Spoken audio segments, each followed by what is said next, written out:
Recently, sanctions have been increasingly in the news. The UK has imposed probably the largest set of sanctions on those with links to Vladimir Putin's regime following Russia's invasion of Ukraine. This short video explains what sanctions are and outlines the UK's approach to using them. Sanctions are an economic weapon used by governments to punish individuals, organisations, and even whole countries for behaviour that is considered to be politically unacceptable. They work by imposing restrictions on how businesses can interact with individuals, organisations, or countries that is the target of those sanctions. So, sanctions can involve freezing of assets targeting the funds or economic resources of a designated person, restricting access to financial markets and services so that the designated person cannot, for example, seek or make investments or continue with banking and other financial relationships.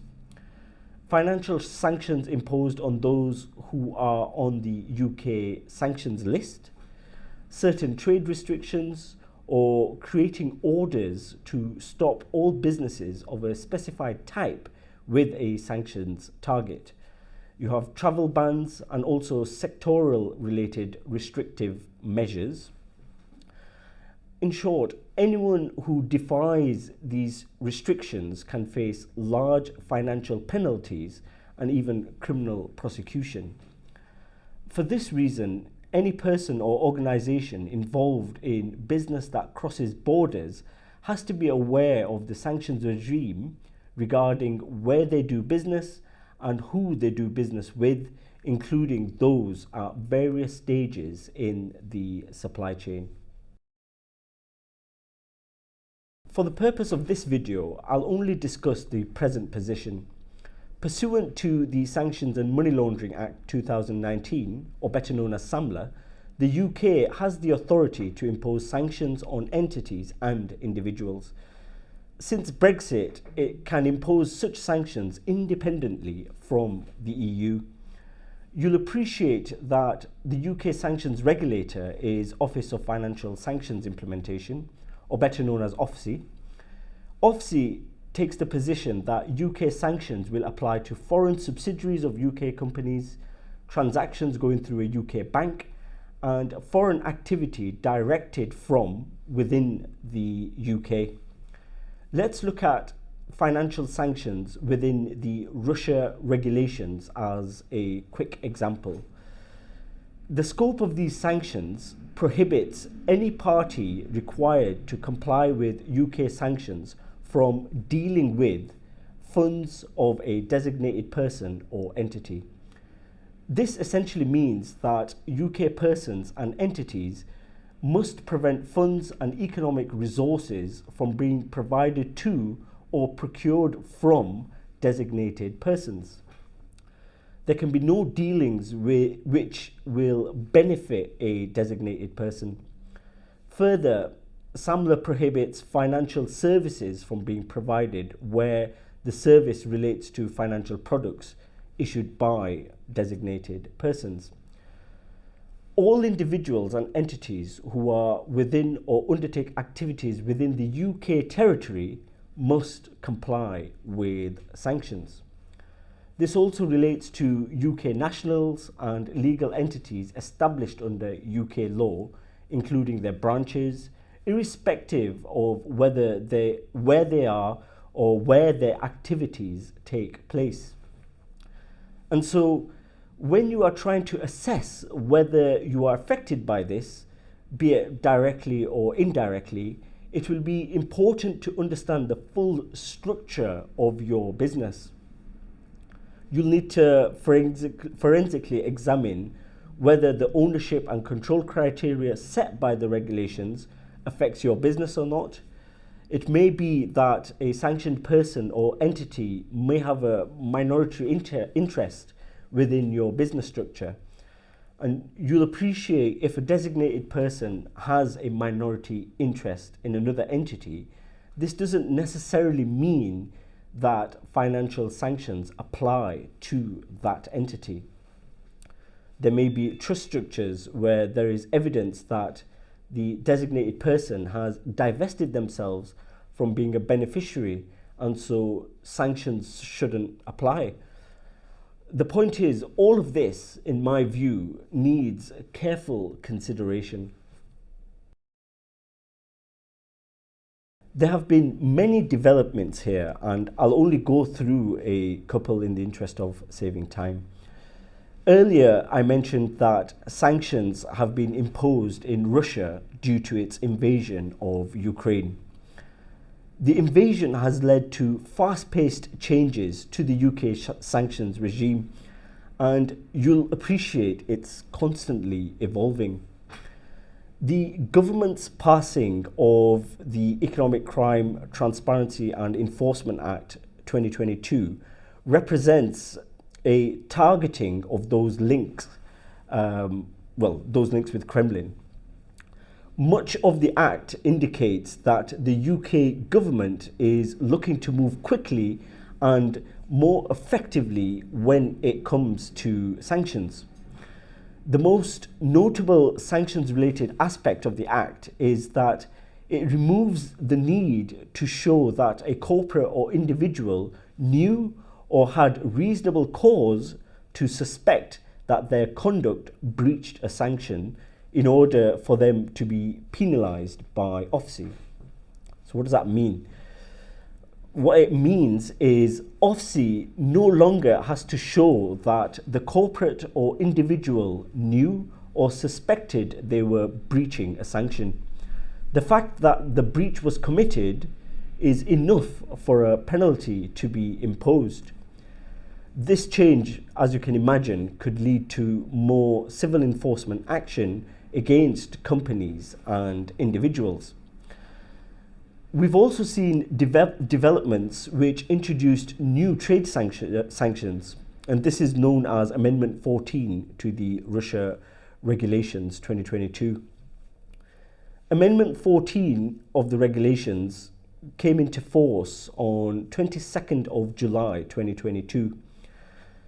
They impose new trade restrictions prohibiting the provision of certain services to Russian individuals and entities.